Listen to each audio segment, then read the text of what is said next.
Welcome to McPlum, simple solutions served daily. In this video, I will explain how to use Divi Premade layouts. First, navigate to any page or post where you want to add content and activate the Divi Builder. Once the builder is active, look for the purple plus icon in the center of the page.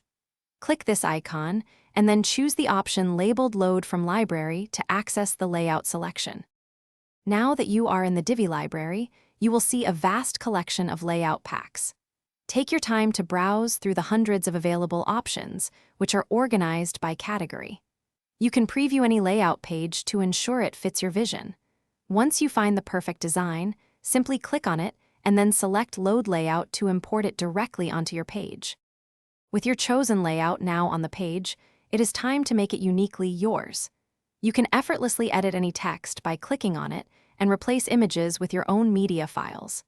Dive into the design settings to change colors, fonts, and spacing to perfectly match your brand's aesthetic. Feel free to add new elements or remove any sections that do not fit your specific requirements. After perfecting your layout, consider saving it to your Divi library for future use. This allows you to quickly apply your custom design to other pages or even entirely new websites, saving you significant time and effort. You can also export your saved layouts as a JSON file and import them into different Divi installations, making design consistency across multiple projects incredibly simple and efficient. Thanks for watching. Stay juicy and subscribe.